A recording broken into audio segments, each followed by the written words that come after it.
banyak orang puasa tidak mendapatkan apa-apa dari puasanya kecuali hanya sebatas haus dan lapar. Disebabkan apa? Disebabkan orang tersebut di Ramadan masih menghibah orang lain. Naudzubillah, semoga kita semuanya diampuni oleh Allah Subhanahu wa taala.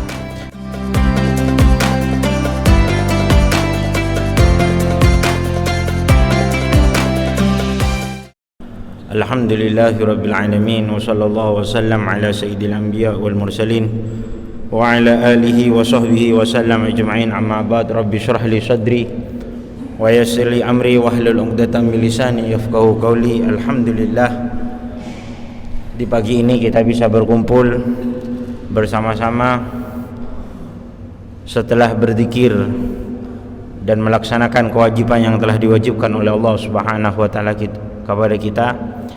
Kita berkumpul di sini untuk sama-sama mengaji, belajar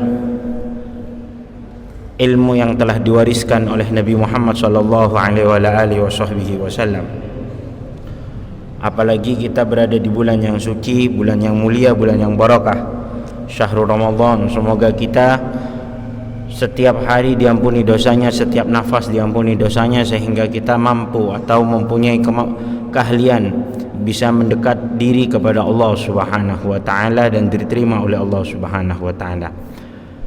Mubtilatus shaum, sampai kepada bab kemarin saudara kami menjelaskan beberapa hal yang dimakruhkan di waktu puasa.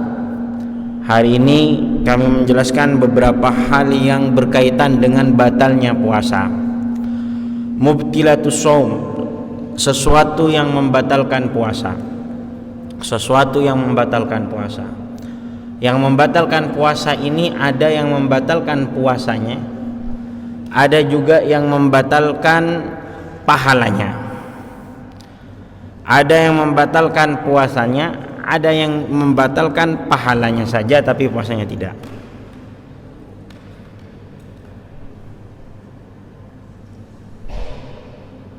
Qismun yubtilu sawabas shaum. Pertama yaitu adalah yang membatalkan pahalanya, yaitu ghibah. Ketika ada seseorang ghibah, menyebut dosanya, menyebut kejelekannya orang lain, kejelekan ini memang betul ada, maka hal ini dikatakan ghibah. Kalau menyebut kejelekan saudara kita tapi kejelekan ini tidak pernah dilakukan oleh saudara kita, maka ini namanya berbohong, namanya kita menyebarkan hoax. Tapi kalau menyebut kejelekan saudara kita dan kejelekan ini memang betul-betul ada, dia lakukan, maka ini namanya ghibah. Naam. Kadang ada sebagian orang ketika ditegur, kamu jangan ghibah. Enggak apa-apa, kan memang betul dia mengerjakan. Lah, kalau seperti itu namanya ghibah. Kalau dia tidak mengerjakan, kita menyebut kejelekannya tapi dia tidak melakukan, maka itu namanya buhtan, berbohong, terus menyebarkan kebohongan. Hal ini bisa juga menyebabkan puasa kita tidak diberi pahala, apalagi diterima, enggak mungkin diterima oleh Allah Subhanahu wa taala. Sebagaimana sabdanya Nabi Muhammad sallallahu alaihi wasallam, kam min shaim laisa lahu nasibun min siyamihi illa al-ju' wal 'atas, wa kam min qa'imin laisa lahu nasibun min qiyamihi illa at-ta'ab. Banyak orang sholat tarawih, dia tidak mendapatkan apa-apa dari tarawihnya kecuali orang tersebut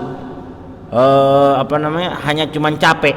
Dan banyak orang puasa tidak mendapatkan apa-apa dari puasanya kecuali hanya sebatas haus dan lapar. Disebabkan apa? Disebabkan orang tersebut di Ramadan masih menghibah orang lain. Naudzubillah, semoga kita semuanya diampuni oleh Allah Subhanahu wa taala. Kedua yaitu adalah mengadu domba. Kemarin sudah disebutkan bahwa khairul masya'ina fil ard, paling jeleknya manusia yang ada di muka bumi yaitu adalah orang yang tugasnya, mempunyai pekerjaan untuk mengadu domba. Yufarriquna bainal ahibbah, dia di muka bumi ini tugasnya untuk memecah belah persaudaraan, memecah belah ikatan, baik itu saudara, teman, apalagi kalau sampai memecah belah suami istri, menjadikan suami istri ini bertengkar. Maka ini sebagaimana hadis Nabi Muhammad SAW, paling hebatnya tentaranya setan yaitu adalah tentara yang ditugaskan untuk memecah belah atau menjadikan kedua pasangan laki-laki dan perempuan ini bertengkar. Kalau sampai ada seorang yang seperti ini, maka ini termasuk setan yang berbentuk manusia. Ketiga yaitu adalah berbohong.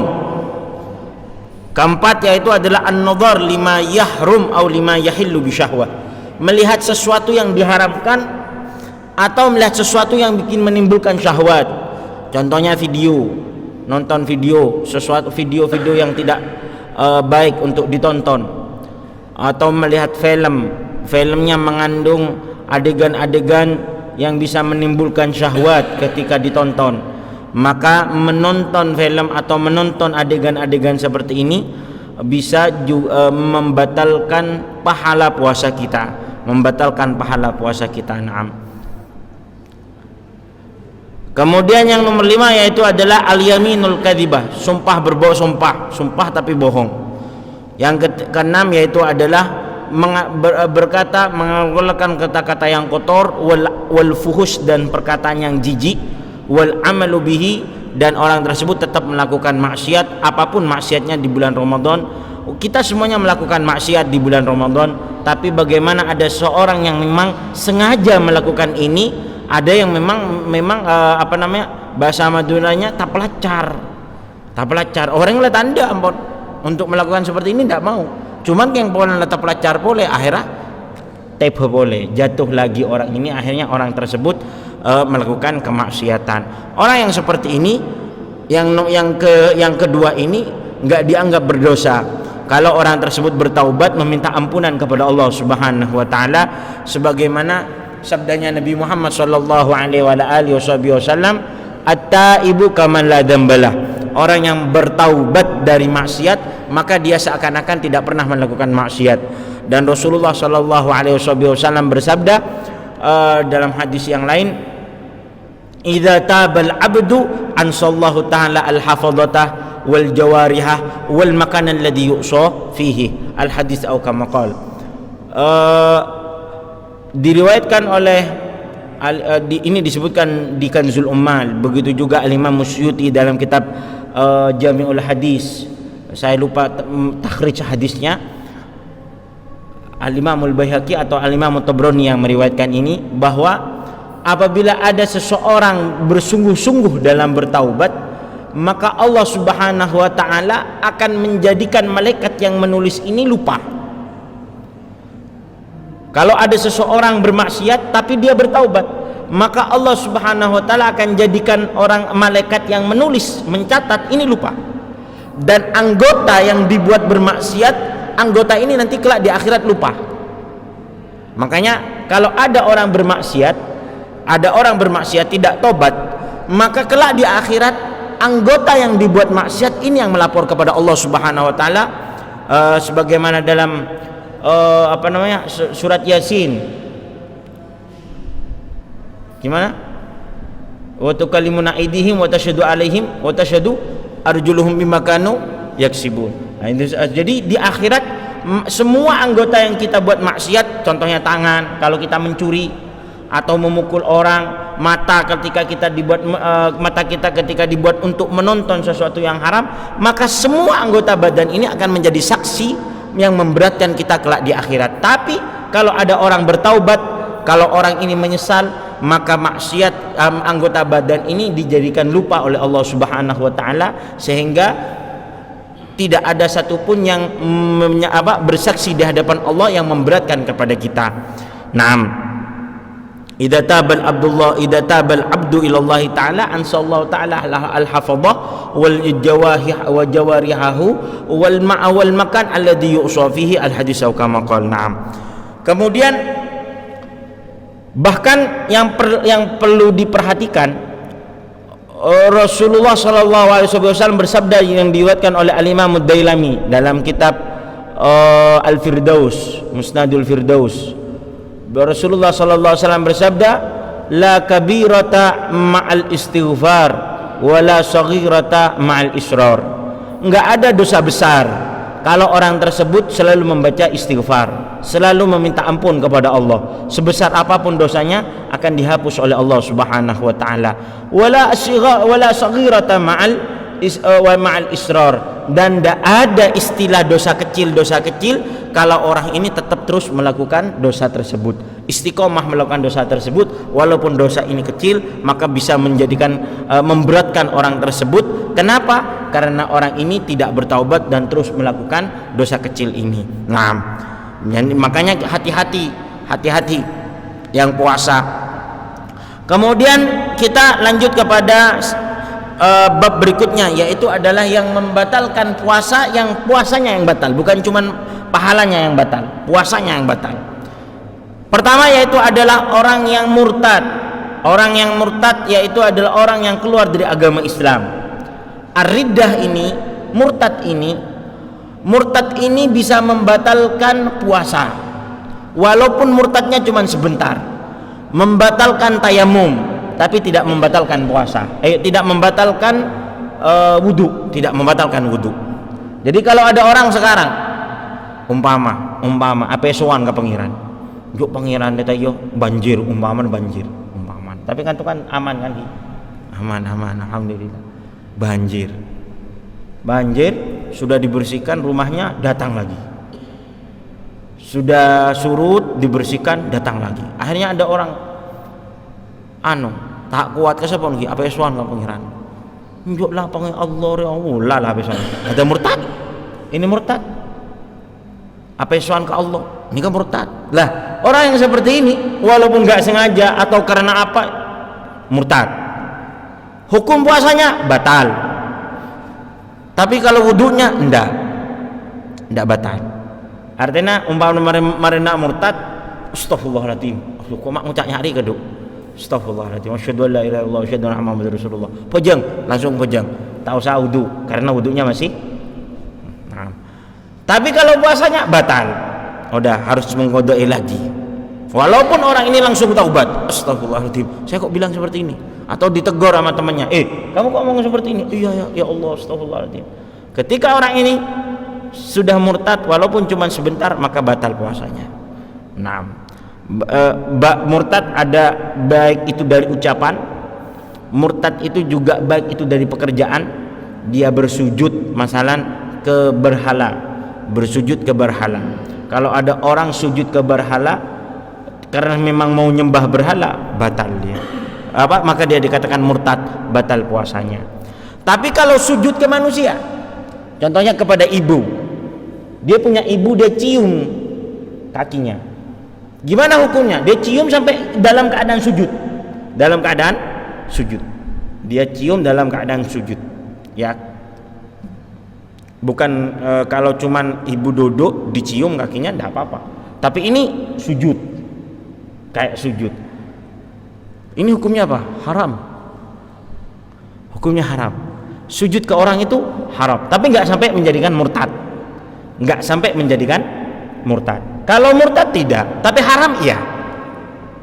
Beda hanya tadi sujud ke berhala, ke patung.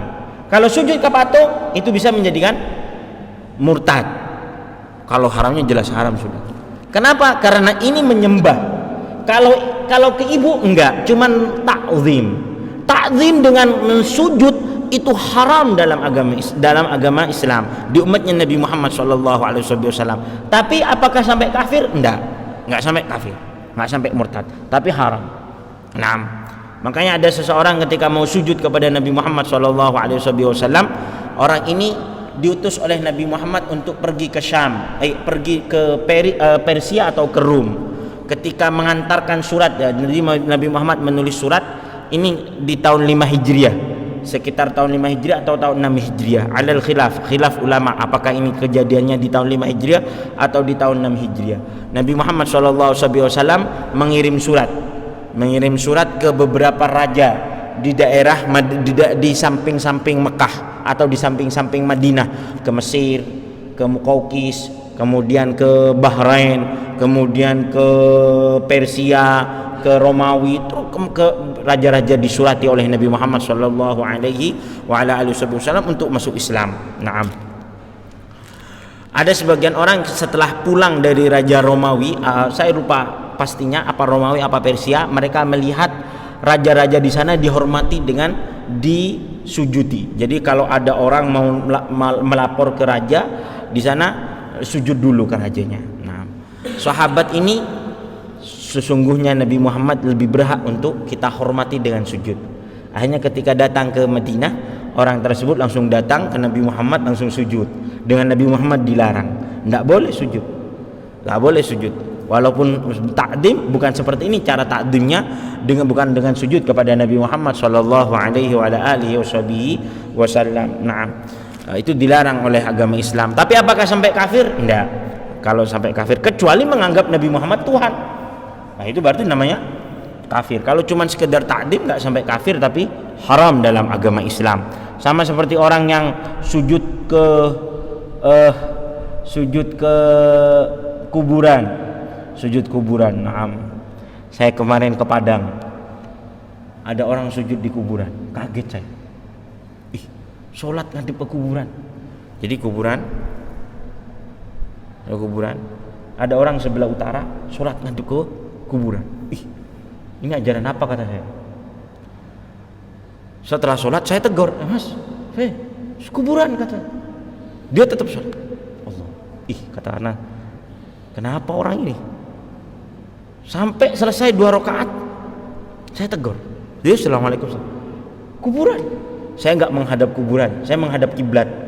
Ternyata orang ini baru datang melihat sajadah ngadep ke selatan. Akhirnya sholat ngadep ke selatan. Bukan mau sujud ke kuburan, tapi dia agak salah kiblat. Tapi dia salah kiblat. Nah, jadi sujud ke kuburan itu hukumnya haram kalau sengaja, tapi kalau bukan menyembah. Kalau mau menyembah itu namanya bisa murtad, keluar dari agama Islam. Naudzubillah, summa naudzubillah min dzalik.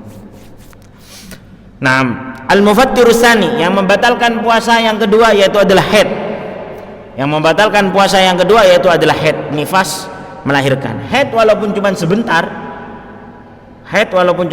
itu langsung batal puasanya. Walaupun cuma sedikit keluar darah. Tapi kadang ada orang keluar darah tapi gak dianggap haid. Ditemunya kapan? Setelah tanggal 15. Ada orang keluar darah haid. Ada orang keluar darah haid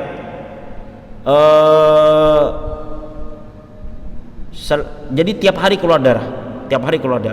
1 jam sampai tanggal 20. Dari tanggal 1 keluar darah sampai tanggal 20. Ini mau dikatakan apa? Mau dikatakan haid? Apa mau dikatakan istihadah? Wah, ini panjang nanti. Intinya orang ini dianggap haid sesuai kebiasaannya. Kalau kebiasaannya sesuai sebenarnya dia dianggap haid apabila dia tahu darahnya. Nanti perempuan lebih tahu apakah ini darah haid atau. Kalau dia tidak bisa membedakan mana yang darah haid, maka dikembalikan kepada kebiasaannya. Kalau kebiasaannya ini haid 3 hari, maka dia dianggap 3 hari haidnya. Walaupun keluar darahnya sampai 20 hari, tapi yang dianggap haid hanya cuman 3 hari. Nah, yang dianggap 3 hari. Berarti orang ini setelah keluar dari bulan Ramadan, maka wajib mengqodoi yang 3 hari. Wajib semuanya, karena puasa semuanya wajib, karena dia tidak puasa selama 15 hari. Nah, ala kulli hal, jadi haid walaupun cuma sebentar, nifas, wiladah, haid walaupun keluar haid, nifas yang sebentar, Nah, haid, nifas, wiladah melahirkan, itu semuanya walaupun cuma sebentar itu dianggap membatalkan puasa. Kemudian al-junun, gila beda ya. antara gila, ini perlu diperhatikan, antara gila dengan pingsan. Antara gila dengan pingsan. Orang kalau gila walaupun sebentar batal puasanya. Orang kalau gila walaupun cuma sebentar itu batal puasanya. Tapi kalau pingsan, ada orang pingsan kalau sebentar, ini kalau orang pingsan, kalau orang pingsan sebentar puasa, yang pingsan jadi jam 6 sampai jam 7. Lihat. Ini pingsannya kenapa? Kalau pingsan atau mabuk dengan sesuatu yang dilarang oleh agama Islam, contohnya sebelum sahur dia minum mabuk lah, apalah dulu topi miring atau bir bintang atau apalah, terus ternyata jam 7 dia pingsan atau mabuk, jatuh, ini puasanya batal. Menurut Ibn Hajar puasanya batal walaupun cuma sebentar. Kenapa? Karena sebab dia mabuk sesuatu yang haram.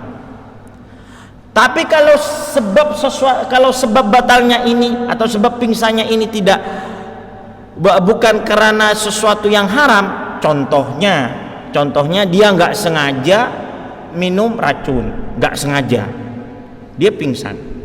Kita lihat, kalau pingsannya mulai dari sebelum fajar sampai setelah maghrib, maka orang tersebut nggak dianggap puasa.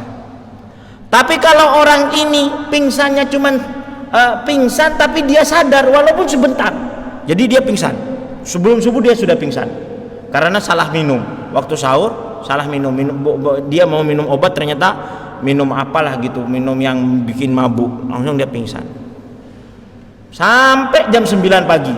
Jam 9 pagi sadar, di mana ini? Oh, di rumah sakit. 5 menit habis gitu pingsan lagi sampai habis maghrib. Maka orang ini tetap dianggap puasa, tetap orang ini dianggap puasa. Karena apa? Karena orang ini sadar walaupun sebentar. Oh, jadi perlu diperhatikan antara pingsan dengan gila. Kalau gila sudah walaupun sebentar, apalagi 1 hari, itu langsung batal puasanya. Kalau pingsan atau mabuk, nah kita lihat dulu mabuknya kenapa. Kalau mabuk karena sesuatu yang diharamkan oleh agama Islam, maka walaupun cuma sebentar itu sudah langsung batal puasanya menurut Ibn Hajar. Tapi kalau mabuk atau pingsannya bukan dengan sesuatu yang diharamkan, contohnya dia tidak sengaja minum sesuatu yang memabukkan, maka kita lihat kalau mabuknya sampai 1 hari, mulai dari fajar sampai maghrib, maka orang ini tidak dianggap puasa. Tapi kalau dia masih sadar walaupun sebentar, apalagi mabuknya cuma sebentar, sadarnya sebentar saja, pingsan seharian cuma sadar sebentar walaupun cuma 1 menit, maka puasanya tetap dianggap, orang ini tetap dianggap puasa, sama seperti orang kalau tidur. Al-mufattirur rabi, Allahu a'lam. Yang terakhir yaitu adalah al-jima, yaitu berhubungan suami istri. Tapi sebelum saya lanjutkan, saya akan membuka pertanyaan yang berkaitan dengan apa yang saya terangkan atau di luar materi. Kalau saya bisa jawab, saya akan jawab. Kalau tidak, saya minta maaf. Ya tore, boleh saya tanya. Ya tore. Waalaikumsalam warahmatullahi wabarakatuh.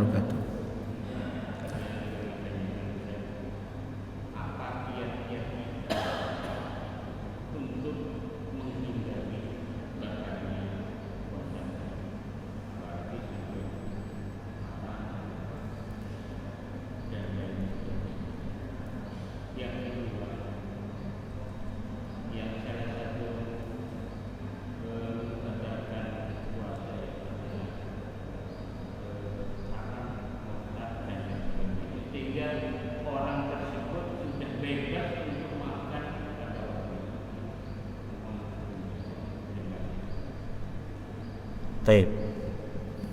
Bismillahirrahmanirrahim. Pertanyaan yang pertama, kiat-kiat untuk menghindari sesuatu yang membatalkan puasa. Hindari sebab yang membatalkan puasa. Waduh, gini. Hindari sebab yang membatalkan puasa. Jadi contohnya kayak yang membatalkan puasa yaitu adalah kalau haid dan nifas sudah ya, fitrah ya sudah. Jadi ada orang seperti ini. Ini sebelum saya jawab. Ada perempuan, saya eman Ramadan. Saya di Ramadan mau minum pil aja biar mampet haidnya. Saya biar gak usah biar puasa full 30 hari bisa beribadah.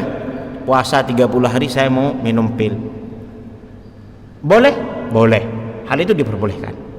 Tapi lebih utama dia tidak minum pil. Kenapa?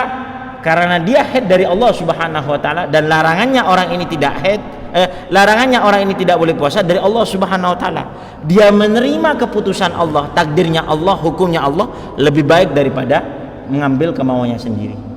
Lebih baik daripada kemauannya sendiri. Nah, jadi kalau kiat-kiat untuk tidak haid ya minum pil seperti itu. Ini maksudnya yang membatalkan apa? Membatalkan puasa apa yang membatalkan pahalanya puasa? Nah, jadi kalau yang membatalkan puasa dulu saya urutkan. Yang membatalkan puasa seperti contohnya murtad barusan, ya jaga lisan lah. Jaga lisan seperti itu. Terus apalagi yang membatalkan puasa? Gila. Wah, ini repot kalau gila ini. Gimana cara itu? Perlulah untuk menenangkan jiwa. Saya akan jawab kiat-kiat yang untuk menjauhi apa yang membatalkan puasa dan membatalkan pahalanya puasa. Contohnya ghibah, ngadu domba. Saya sarankan di Ramadan ini jangan terlalu banyak kumpul dengan manusia. Saya sarankan di Ramadan kalau pengen tidak ghibah, jangan sering-sering kumpul dengan manusia, kecuali satu circle yang sama-sama ingin tidak ghibah. Jadi kita punya teman bertiga janji sudah, awas ya jangan ghibah. Ini gak apa-apa kumpul 3 orang. Tapi kalau cuman sampean yang punya niat tidak ghibah, tapi teman-teman sampean yang 3, 5, 10 ini masih mau los, yang mau ghibah-ghibah, itu sulit sudah. Jadi cara orang ini tidak ghibah yaitu adalah menjauh dari manusia, menjauh dari manusia. Sibukkan diri, menjauh dari grup WhatsApp dulu. Wah, kalau grup WhatsApp ini mestilah kapi rasanin. Tak saya Jakarta, saya Surabaya rasanin itu wis. Kalau kita sering-sering buka grup WhatsApp di WA kita. Nah, sama seperti namimah, berbohong, itu semuanya satu, jangan terlalu banyak kumpul dengan manusia. Yang kedua yaitu adalah perkuat rasa cinta kita kepada Allah dan Nabi Muhammad. Bagaimana cara memperkuat cinta kita kepada Allah dan Nabi Muhammad SAW?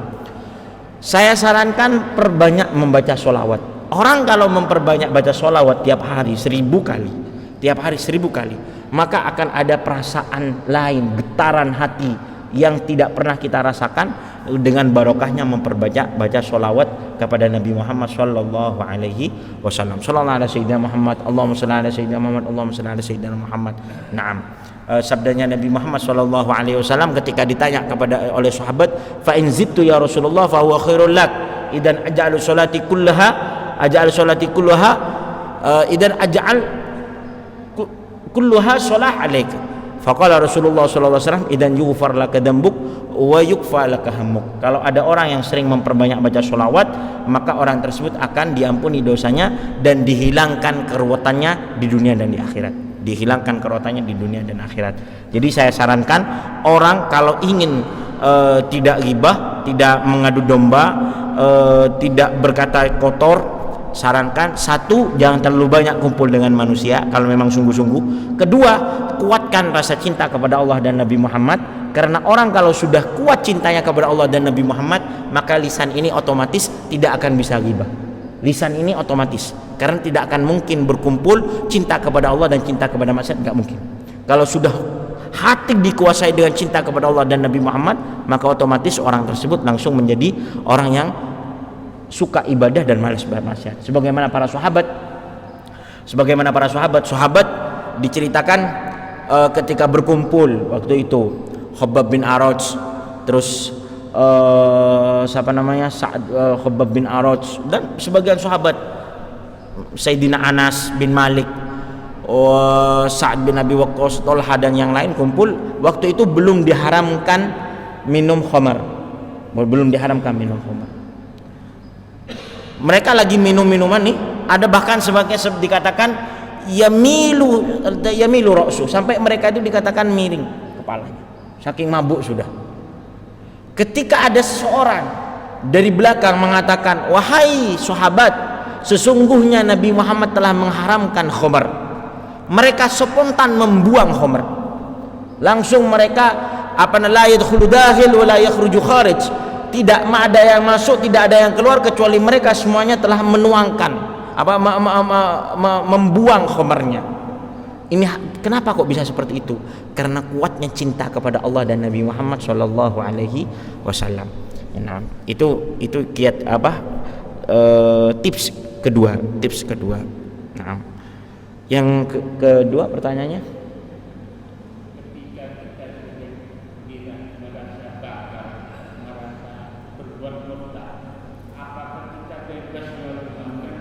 naam. Jadi orang yang batal puasanya atau tidak dianggap puasanya, itu bukan berarti ini yang yang sebab bukan karena sakit, bukan karena tua. Contohnya murtad, jima, lupa niat. Jadi ada orang lupa niat, tidak puasa. Menurut mazhab Syafi'i, orang tersebut puasanya nggak dianggap, tapi tetap 3 kelompok ini wajib tidak makan. Artinya tidak boleh makan. Bukan berarti seenaknya, waduh ya sudah wis nggak dianggap saya puasa, ya udah saya makan. Nggak boleh seperti itu. Jadi ada orang lupa tadi malam nggak niat, nggak terawih, jadi dia juga niat. Gimana? Menurut mazhab Syafi'i puasanya nggak sah, nggak dianggap puasanya. Bukan berarti ketika dia nggak dianggap, orang ini seenaknya makan, nggak boleh. Sama seperti orang murtad, sama seperti orang yang berhubungan dengan istrinya di siang hari Ramadan. Bukan berarti setelah dia batal puasanya dia boleh makan seenaknya, nggak, tetap wajib imsak. Artinya wajib dia itu tidak makan, tidak minum, wajib dia menjaga dirinya dari perkara yang membatalkan walaupun puasanya sudah batal. Seperti itu. Ada pertanyaan lain? Monggo. Waalaikumsalam warahmatullahi wabarakatuh.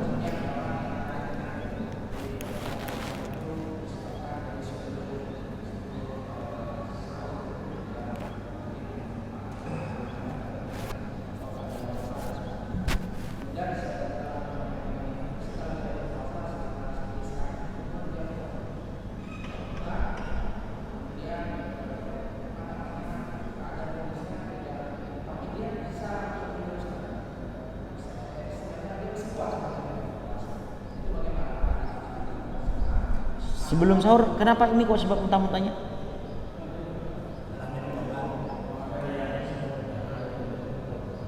Oh, punya penyakit lah, anggap gitu. Keracunan.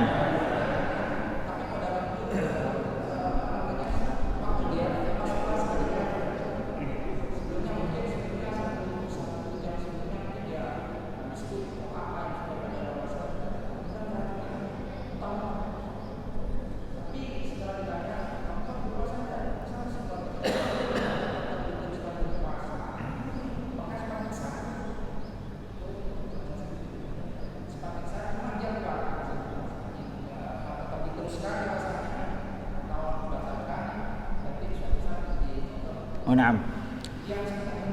Iya.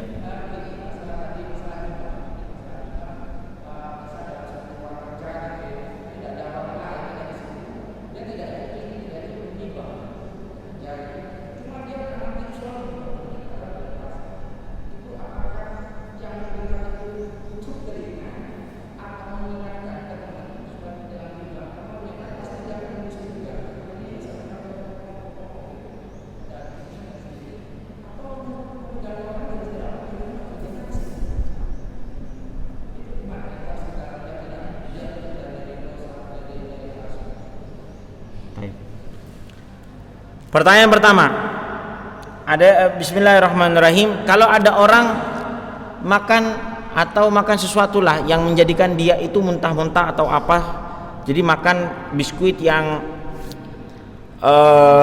sudah kadaluarsa, ternyata efeknya nanti jam 8 jam 9 orang ini muntah-muntah gitu kan, apakah dia meneruskan puasanya atau tidak?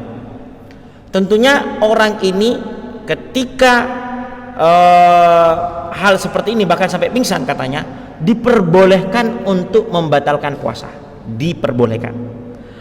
Kalau sampai kata dokter orang ini lanjut puasa bisa bahaya, maka sekarang dia wajib untuk membatalkan puasa. Tapi kalau kata dokter ini badannya masih kuat, satu, terus orangnya masih mampu, maka orang tersebut diperbolehkan untuk berbuka puasa. Tapi kalau dia mampu mau lanjut, itu juga diperbolehkan. Kalau mau lanjut itu dia, intinya terserah orangnya, mau lanjut atau mau membatalkan itu terserah orangnya. Cuman kalau kata dokter, kalau sampai dilanjutkan ini badannya berbahaya, maka sekarang orang tersebut wajib membatalkan puasa. Satu. Kedua, orang seperti ini yang muntah-muntah tidak dianggap batal puasanya apabila orang tersebut tidak ketelan muntahnya. Kalau sampai orang ini muntah tapi ketelan walaupun sedikit, maka orang ini langsung batal puasanya. Hakada, ketelan muntahnya. Tapi kalau orang ini cuman muntah, nggak sengaja ya karena makan biskuit tadi yang sudah kadaluarsa, maka orang tersebut puasanya tetap sah. Dan dalam keadaan tersebut, saya ulangi lagi, itu diperbolehkan mau meneruskan atau diperbolehkan untuk membatalkan. Diperbolehkan karena badannya sudah kena penyakit seperti itu. Taib. Pernah sahabat ketika di perang Mu'tah, Rasulullah Shallallahu Alaihi Wasallam sudah berkata, bendera ini bendera perang di Ghazwatul Mu'tah, karena waktu itu Nabi Muhammad tidak ikut perang, namanya Sariyatul Mu'tah. Ghazwatul Mu'tah itu terjadi di Yordan, sampai sekarang ada pemakamannya para sahabat yang mati di perang Mu'tah ini. Rasulullah Shallallahu Alaihi Wasallam berkata kepada para sahabat, peperangan ini dipimpin oleh Zaid bin Harithah. Kalau sampai mati Zaid bin Harithah, maka diganti oleh Ja'far bin Abi Thalib, sepupunya Rasulullah SAW. Yang pertama Zaid bin Harithah. Zaid bin Harithah ini sempat diangkat anak oleh Nabi Muhammad SAW, bahkan sampai dirubah namanya Zaid bin Muhammad sebelum turunnya ayat larangan untuk menisbatkan yang bukan anak kepada dirinya. Zaid bin Harithah. Yang kedua yaitu Ja'far bin Abi Thalib. Ini adalah orang yang paling mirip dengan Nabi Muhammad SAW, sepupunya Nabi Muhammad, orang yang umatnya Nabi Muhammad atau manusia semuanya yang paling mirip dengan Nabi Muhammad selain Nabi Ibrahim, Ja'far bin Abi Thalib. Kemudian kemudian Rasulullah bersabda, kalau mati Ja'far, maka bendera ini dipegang oleh Abu Ubaidah. Lah, bukan Abu Ubaidah. Siapa yang wafat? Yang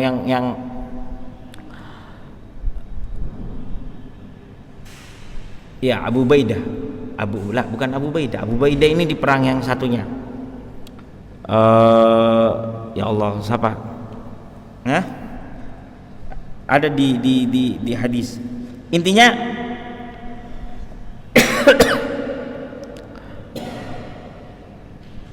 saya mau cerita orang yang wafat ini. Waktu itu ketika peperangan, Abdullah bin Rawaha. Nah. Yang ketiga Abdullah bin Rawaha. Saya mau cerita Abdullah bin Rawaha. Abdullah bin Rawaha ini ketika yang pertama mati, yaitu adalah Sayyidina Zaid bin Harithah, kemudian diganti oleh Sayyidina Ja'far. Sayyidina Ja'far ini ditemukan ada sekitar 70 tusukan. Mati Sayyidina Ja'far. Diganti oleh Abdullah bin Rawaha.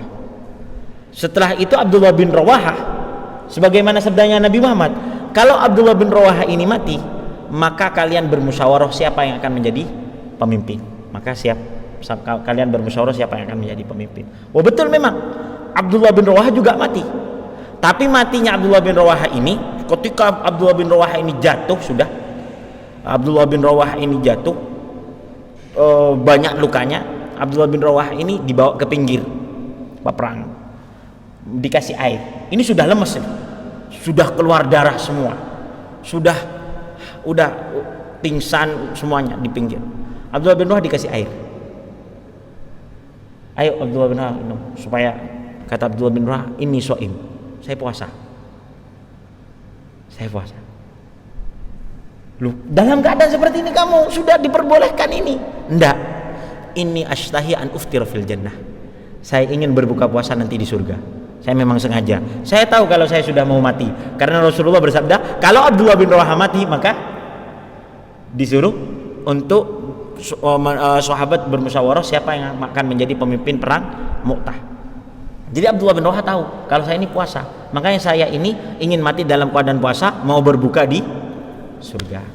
Nah, ya intinya ini, dalam keadaan seperti ini kalau mau lanjut puasa diperbolehkan, walaupun orang tersebut tetap diperbolehkan untuk berbuka puasa. Nah, yang kedua, apa yang kedua?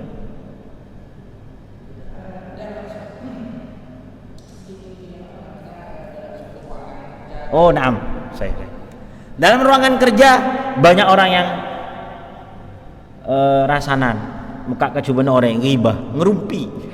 Ternyata yang ngerumpi bukan cuma cewek, cowok juga. Baik. Bagaimana? Tentunya amar ma'ruf nahi mungkar, yaitu dengan menasihati. Nasihati lembut kalau bisa.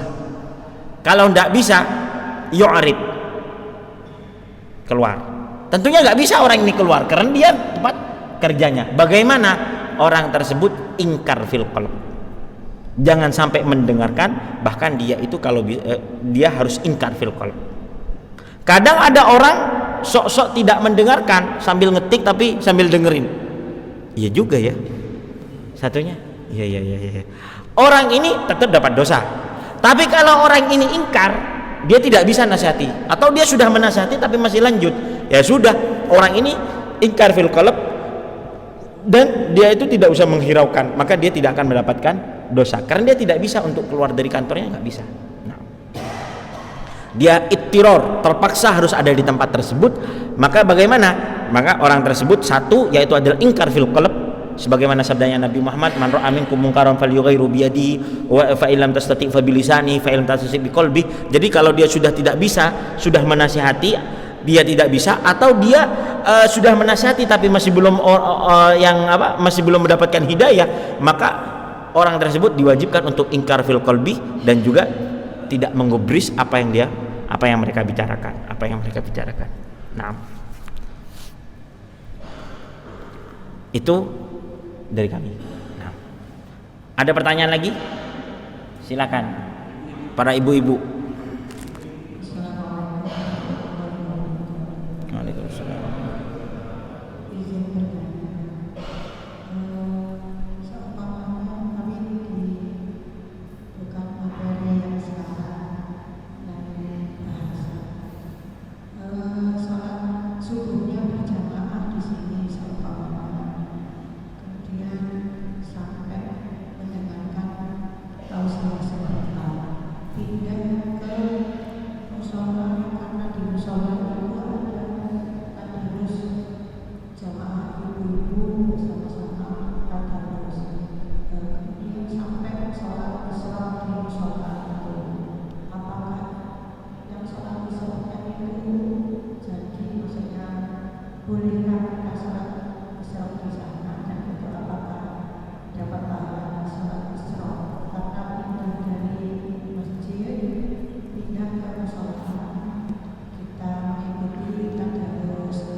Waalaikumsalam warahmatullahi wabarakatuh. Ini yang dimaksud, apakah ini pertanyaannya, kalau ada orang masjid-masjid sholatnya di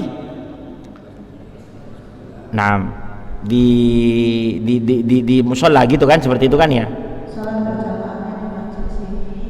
Oh ya, terus dilanjutkan di marhaba.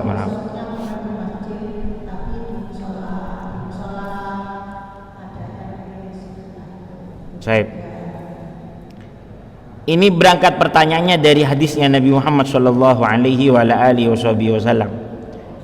Ketika Rasulullah sallallahu alaihi wasallam bersabda, "Man shalla fil fajr fi jamaah." Barang siapa orang yang salat subuh berjamaah, kemudian orang tersebut hatta tatlu asy-syams, sampai ada orang salat berjamaah subuh, kemudian orang tersebut duduk jalasa yadhkurullah taala, duduk sambil berzikir hatta tatlu asy-syams, sampai matahari terbit, artinya sampai qadrunumhin, sampai diperbolehkannya dia untuk salat sunnah isyraq. Kemudian yusalli rakaatain, kemudian orang ini salat 2 rakaat, maka orang tersebut mendapatkan kanat lahu hajjah wa umrah tamatain, maka orang ini mendapatkan pahala haji dan umrah secara sempurna, haji dan umrah secara sempurna. Pertanyaannya, kalau sekarang orangnya sholat berjamaah di masjid, kemudian karena mau ikut tadarusan di musola atau di tempat yang lain, maka orang ini jalan, kemudian ikut kemudian orang tersebut, perempuan ini atau ibu ini ke musola ikut tadarusan. Setelah matahari terbit, dia sholat isyraq di musola tersebut, bukan di masjid. Apakah masih mendapatkan pahala haji dan umroh? Seperti itu kan Bu ya? Apakah masih mendapatkan pahala haji dan umroh sebagaimana dalam hadisnya Nabi Muhammad sallallahu alaihi wasallam dalam madhab Syafi'iyah? Ini syarah dari hadis tersebut. Ketika mengatakan qa'ada yadhkurullah jalasa yadhkurullah taala, setelah orang ini sholat berjamaah subuh, kemudian orang ini berzikir duduk di tempatnya sampai terbitnya matahari. Yang dimaksud ini adalah dia ini berzikir, pada intinya tidak harus duduk, dia itu tetap berzikir, walaupun mau berdiri, walaupun mau bagaimanapun, yang penting orang ini berzikir dengan macam-macamnya berzikir, tidak harus duduk di tempatnya. Contohnya ini dalam kitab dulu ya. Contohnya ada orang setelah sholat subuh tawaf, itu diceritakan seperti itu. Ada orang setelah sholat subuh tawaf, tentunya tawaf kan nggak duduk, dia jalan, tapi dia tawaf pastilah, masa tawaf sambil ngobrol? Enggak kan, tawaf itu sambil berzikir. Setelah dia itu melaksanakan tawaf, terbit matahari, dia sholat 2 rakaat. Apakah orang ini tetap dikatakan mendapatkan pahala haji dan umroh? Naam, dia tetap mendapatkan pahala haji dan umroh, walaupun dia tidak berzikir di tempat dia itu sholat, dia berjalan zikirnya. Disamakan dengan keadaan ini orang yang sholat di masjid barisan ini, kemudian jalan ke musola, asalkan dia tidak ngomong masalah dunia, kemudian ketika dia berjalan sambil berzikir sampai ke musola dia tadarusan, kemudian ketika matahari terbit sholat 2 rakaat isyraq, maka dia tetap mendapatkan pahala haji dan umroh, asalkan orang tersebut berzikir, tidak putus berzikir dengan macam-macamnya zikir, berzikir gak harus la ilaha illallah, dia mau zikir la ilaha illallah, dia mau berzikir Allah, dia mau berzikir sholawat, dia mau membaca al-kulhu di waktu berjalan, atau dia mendengarkan pengajian, karena mendengarkan pengajian termasuk zikir. Fas'alu ahlal dzikri in kuntum la ta'lamun, ay ahlal ilmi. Jadi orang mencari ilmu termasuk dikatakan zikir. Maka itu termasuk ketika selesai ini sholat 2 rakaat, maka orang tersebut masuk kepada hadisnya Nabi Muhammad sallallahu alaihi wasallam, kanat lahu hajj wa umrah tamatain. Orang ini mendapatkan pahala haji dan umrah secara sempurna.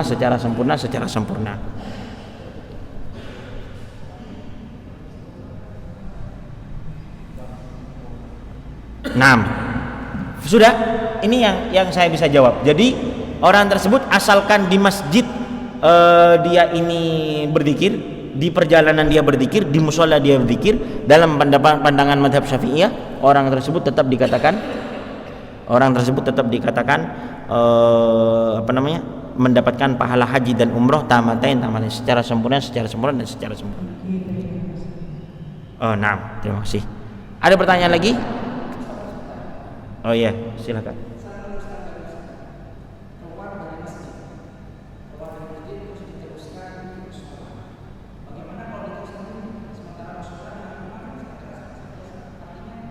Iya, pada intinya yang penting berzikir.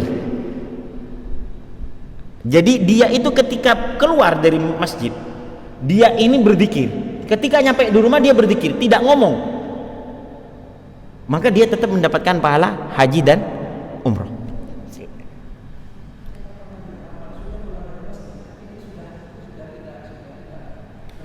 Ya, saya seperti itu juga.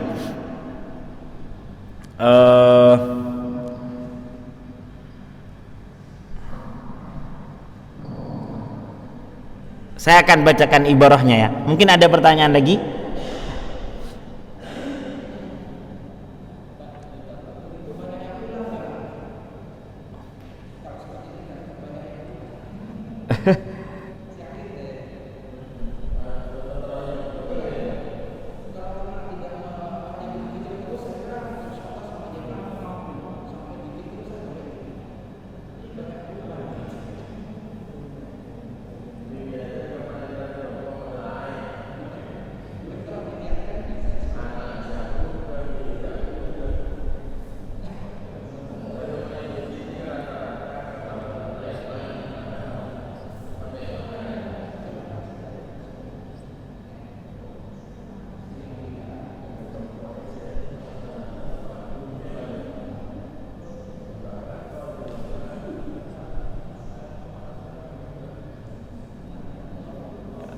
Ini ada di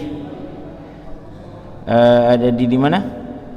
Di Bustul Karim. Saya sangat ingat di Bustul Karim ini pembahasannya. Silakan dulu. Ada pertanyaan, nanti saya akan ada pertanyaan lain. Saya akan bacakan ibarahnya dulu. Saya akan bacakan ibarahnya. Mungkin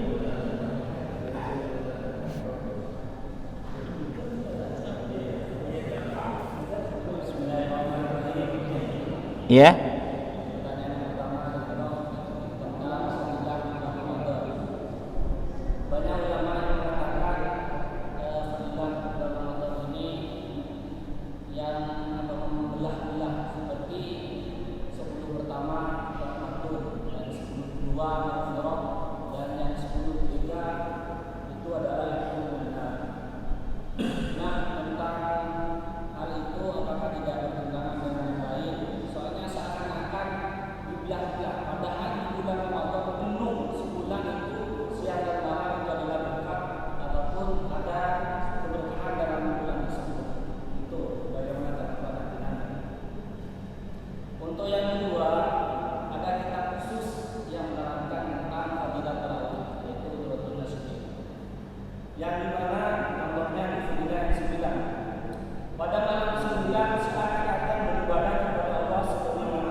Bismillahirrahmanirrahim.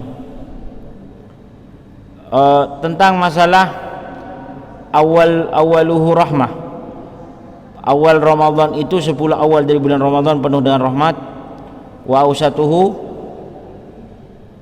maghfirah. Pertengahannya adalah ampunan. Kemudian yang ketiga yaitu adalah Aitik minan nar, al-aitik minan nar. Itu hadis diriwayatkan oleh Al-Imam At-Tabrani. Ketika Nabi Muhammad sallallahu alaihi wasallam di akhir bulan Sya'ban, adallakum syahrun mubarak, di akhir bulan Sya'ban Nabi Muhammad SAW berpidato, kemudian Rasulullah SAW menyebutkan awwaluhu rahmah wa akhiruhu wa awsatuhu ridwan minallahi ta'ala wa awsatuhu maghfirah wa akhiru itqun minan nar. Ini hadis diriwayatkan oleh Al-Imam Ibnu Huzaimah, begitu juga Al-Imamul Baihaqi. Hadis ini diriwayatkan oleh Al-Imam Ibnu Huzaimah dan Imam Baihaqi. Bagaimana menyikapi hadis ini? Bukankah semua Ramadan ini rahmat, semuanya Ramadan maghfirah? Begini, ada 3 ulama berkumpul di sini. Tamam? Yang satu pakar hadis, yang satu pakar fikih, yang satu adalah pakar nahwu. Saya mau tanya, apakah ulama yang pakar fikih ini tidak tahu hadis? Apakah ulama yang terkenal ahli hadis tidak tahu fikih? Apakah ulama yang terkenal ahli nahwu tidak tahu fikih? Tentu 3 ulama ini mereka adalah orang yang tahu tentang masalah hukum fikih. Cuman ada satu ulama yang lebih menonjol kefikihannya daripada ilmu-ilmu yang lain. Ada satu ulama yang lebih menonjol kapasitas hukum keilmuannya, lebih menonjol dalam ilmu hadis, walaupun orang ini ngerti kepada ilmu fikih. Tapi ada seorang yang menonjol ilmu fikihnya, dia tahu hadis, dia tahu nahwu. Gak mungkin orang ini dikatakan ahli hadis kalau dia tidak tahu nahwu, kalau dia tidak tahu sorof, kalau dia tidak tahu balaghah. Pasti dia tahu ilmu-ilmu tersebut, cuman yang paling nampak dari orang ini adalah ilmu hadisnya. Sama seperti Ramadan ini awal Ramadan ada etik minan nar, pembebasan dari neraka, ada rahmat dari Allah Subhanahu wa taala, ada ampunan dari Allah Subhanahu wa taala. Tapi yang paling nampak kepada Nabi Muhammad dan kepada orang-orang yang mempunyai kesucian hati, yang paling nampak kepada mereka, yang paling ia rasakan di awal Ramadan, yaitu adalah rahmat dari Allah Subhanahu wa ta'ala. Tapi apakah ada maghfirah? Tetap ada. Apakah ada pembebasan dari neraka? Ada. Tapi yang paling nampak kepada Nabi Muhammad yaitu adalah rahmat dari Allah Subhanahu wa ta'ala. Rahmat dari Allah Subhanahu wa ta'ala. Contoh, saya yang paling nampak dari orang ini kedermawanannya. Walaupun orang ini ganteng, walaupun orang ini alim, tapi yang paling nampak ke saya adalah dermawan, sangat dermawan. Satu lagi bicara, kalau bagi saya sih ini yang paling nampak gantengnya. Saya saya tahu dermawan, tapi yang saya perhatikan kegantengannya. Wahakada. Jadi saya katakan hampir sama dengan seperti ini. Allah dalam awal Ramadan rahmat, memberikan maghfirah. Banyak juga yang paling bagus. Tapi ada sebagian orang yang paling, jadi Nabi Muhammad lebih di awal Ramadan yang lebih nampak atau yang lebih dirasakan Nabi Muhammad dan para ulama dan para aulia-aulia yang lain, yaitu adalah rahmat dari Allah Subhanahu wa ta'ala, sebagaimana dalam hadis. Yang kedua yang lebih nampak maghfirah, walaupun di pertengahan tetap ada rahmat, walaupun di pertengahan tetap ada ridho Allah, walaupun di pertengahan ada etik, tapi yang paling nampak pada waktu itu adalah maghfirah atau ampunan dari Allah Subhanahu wa ta'ala. Saya analogikan seperti barusan itu. Yang kedua yaitu tentang masalah hadis. Hadis yang sangat yang sering ada di statusnya kita. Orang yang puasa, orang yang sholat tarawih di malam tanggal 1 mendapatkan ini, orang yang mendapatkan tarawih, wah banyak wis itu. Apa hukum hadisnya? Gak percaya saya, gak usah dipercaya. Hadza hadis gak mungkin dari Nabi Muhammad SAW. Tidak mungkin hadis tersebut dari Nabi Muhammad SAW. Kenapa? Jelas. Sama seperti hadis Rasulullah bersabda, man addama maulidi kuntu lahu syafi'an yaumal qiyamah. Barang siapa yang memuliakan maulid saya, maka saya akan beri syafaat. Ini hadis gak mungkin. Kenapa? Karena istilah maulid ini ada di tahun di abad ke-7 Hijriah. Sebelum abad ke-7 Hijriah nggak ada ulama yang menyebutkan dalam kitabnya istilah Maulid Nabi. Nggak ada yang menyebutkan istilah Maulid Nabi sebelum abad ke-6 atau abad 7 Hijriah. Saya mencari semuanya. Satu.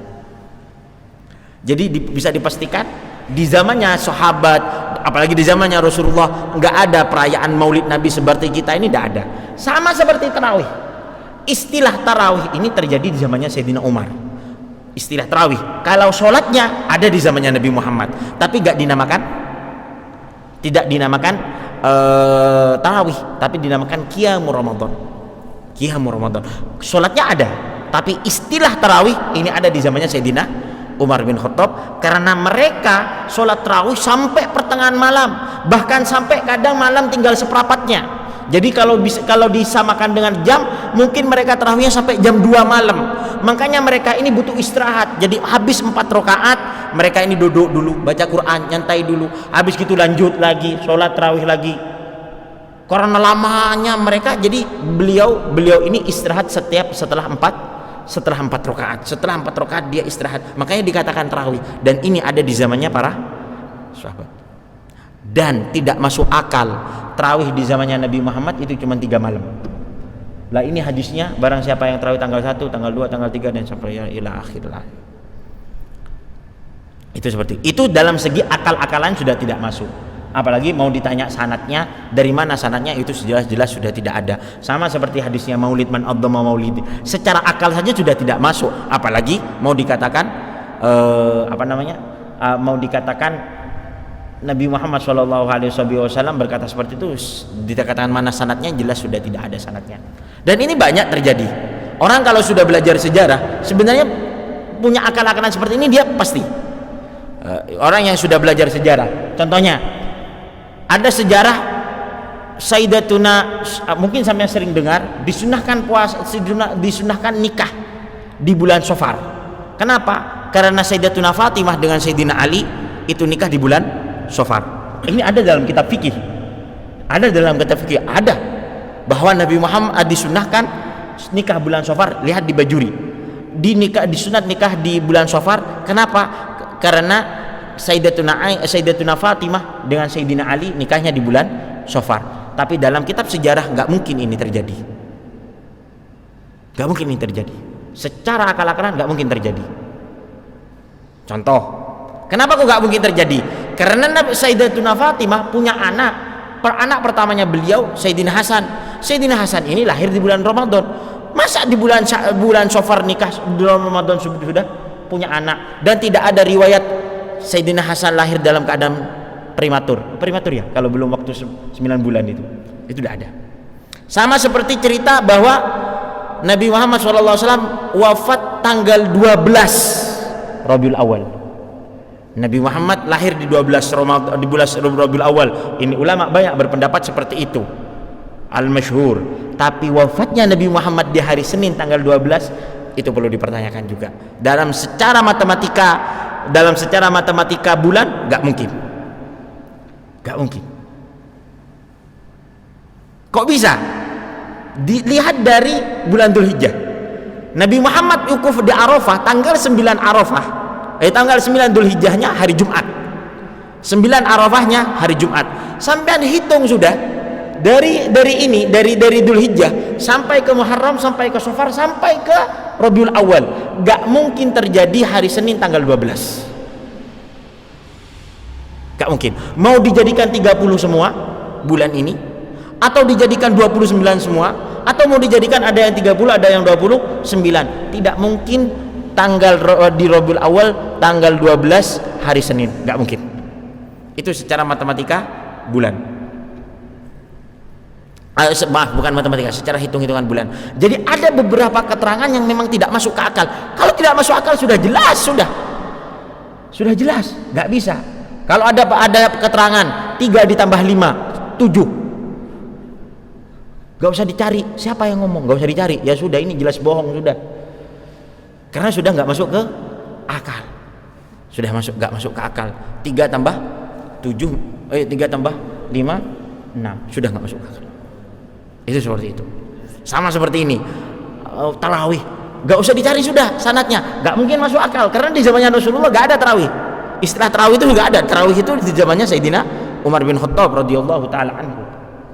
Nah, sudah masuk waktunya. Gimana? Insyaallah ada pertanyaan lagi? Sudah. Waalaikumsalam.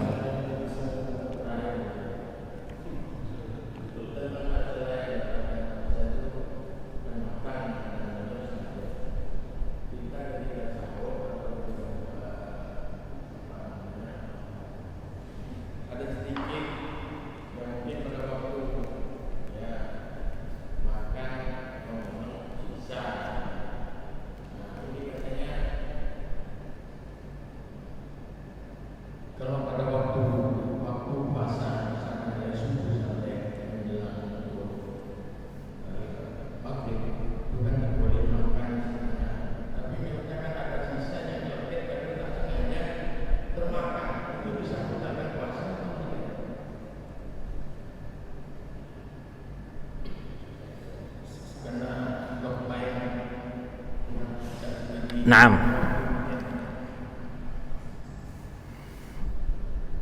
Baik. Pertanyaannya, kalau ada sisa makanan di gigi habis sahur, terus ketelan, kalau tidak sengaja, ya sudah, nggak sengaja. Gimana lagi kalau nggak sengaja?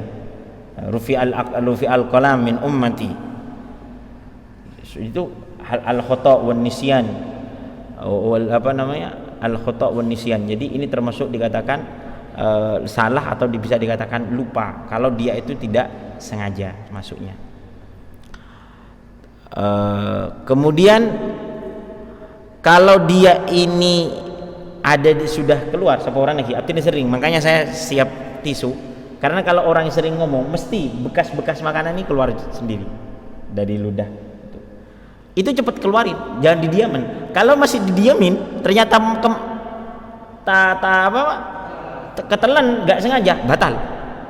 Makanya ini yang perlu dihati. Kalau kita ini sudah ya kumur-kumur sudah, terus ternyata di pertengahan jalan jam 8 jam 7 kita ngomong ternyata ada sisa makan yang keluar, itu cepat keluarin. Atau dia itu ketika ngomong nggak sengaja, kok kayak ada apa di sini, kok sudah kayak di sini, ya sudah, gimana lagi, itu nggak sengaja. Tapi kalau ini keluar bekas makanannya itu keluar, sisa makanan ini keluar, terus kita tetap ngomong, kita sadar kalau ada sisa makanan, loh kok ternyata tabletan tak sengaja, yang ini yang nomor 2 ini yang salah. Kenapa waktu itu kok sampean nggak keluarkan, kok masih dibiarkan di mulut? Kalau ketelan waktu yang nomor 2 ini batal. Faham? Ada beberapa permasalahan. Jadi kalau yang pertama dia tidak murah-murah, dia tahunya sudah ketelan, kan ada keras kak di sana dengan sekoni, itu nggak apa-apa kalau nggak sengaja sudah. Tapi yang nomor 2 ini dia keluar, dia merasa sudah ada di sapuran, bedeneng colok, sudah ada di lisan, di mulut. Lah ternyata dia tetap ngomong, kok murah-murah sudah masuk ke sini, batal puasanya. Kenapa? Karena dia taksir, karena dia ini tidak perhatian, padahal sudah ada di lisan, kok dia tidak keluarkan, tidak ludahkan.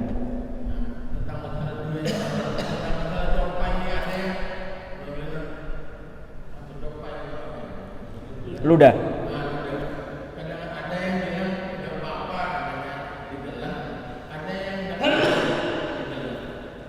Oh 6. Ludah bukan ada sisa makanannya ya.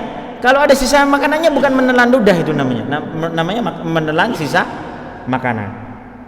Kalau ludahnya murni ludah, kalau ludah murni ludah, itu diperbolehkan asalkan nggak dikeluarkan, diminumkan lagi. Tapi kalau masih ada di dalam mulut, ditelan, itu diperbolehkan. Tapi ya siapa yang mau ngamak? Maaf, ini ada karena saya agak jorok sedikit, tapi itu diperbolehkan. Ini maaf, saya bicara hukum, itu diperbolehkan asalkan tidak dikeluarkan kalau masih ada di mulut, selagi tidak tercampur dengan apapun. Kalau tercampur dengan sisa makanan, itu yang tidak diperbolehkan. Taib. Kalau tercampur dengan air bekas kumurnya dilakukan karena sunnah. Contohnya dia mau wudhu, ketika mau wudu dia sunnah kumur-kumur, asalkan kumur-kumurnya nggak terlalu kebangetan ya, cuman kumur-kumur gini tok. Habis kumur-kumur pasti masih ada sisa air, pada waktu itu makfu, dimakfu. Kalau umpamanya masuk ke dalam makfu, karena dia sudah kumur-kumur, sudah ya maju, sudah dikeluarkan. Nah, jadi habis kumur-kumur dia sudah keluarkan. Lah pasti di dalamnya masih ada air, tapi yang penting dia sudah keluarkan. Udah jalan, mesti masih ada, kayak ada airnya. Hal itu gimana? Nggak usah dikeluarkan, nggak apa-apa. Kenapa? Karena itu sudah makfu. Itu makfu seperti itu. Nah, iya. Gimana? Kalau saya boleh saya.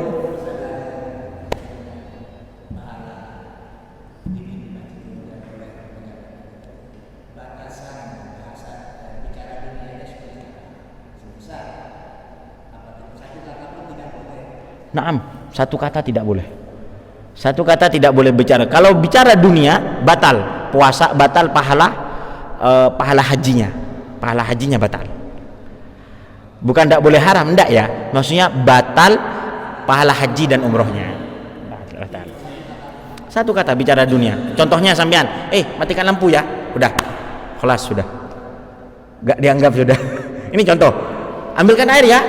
Makanya kalau di rumah, Bu ambilkan air ya, saya mau wiritan, ya wes sudah, enggak kena itu.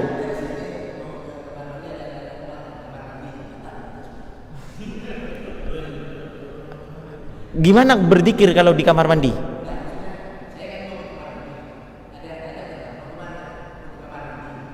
Ya itu pertanyaan itu, iya. Kecuali memang contohnya, ini kecuali ya, di kamar mandi sampean bilang, jangan masuk, karena di sana ada ular. Itu nggak apa-apa. Itu nggak apa-apa. Artinya bagi saya, menurut saya, ini nggak ada di kitabnya, itu nggak termasuk dunia. Karena memperingatkan, hal itu memperingatkan dan itu diwajibkan kalau sampai membahayai, seperti itu. Kalau sampai membahayai, paham? Nggak membatalkan, maksudnya bukan berarti haram ya, bukan batal nanti batal, artinya tidak mendapatkan pahala, membatalkan pahala haji. Wah. Ya, pada waktu itu harus connectingnya sama Allah Subhanahu wa Ta'ala. Nah, apa? Boleh lah kalau dari isyarat. Gitu. Memang itu kebiasaan Rasulullah Sallallahu Alaihi Wasallam habis sholat subuh. Ini sering Rasulullah Sallallahu Alaihi Wasallam itu mayoritas waktunya ya, walaupun di beberapa hadis saya baca Rasulullah habis subuh gak duduk, Rasulullah keluar habis subuh, Rasulullah SAW keluar atau ada hajat, habis subuh, seperti itu. Bahkan pernah Rasulullah habis subuh pidato sampai zuhur. Gimana kon pengajian sampai zuhur?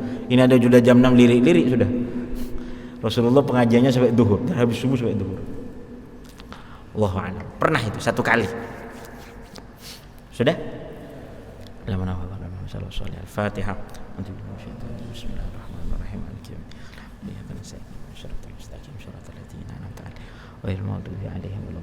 Nah, untuk pertanyaan yang barusan ketika keluar ke rumah, insya Allah saya nanti kirim lewat teman saya besok yang ngisi.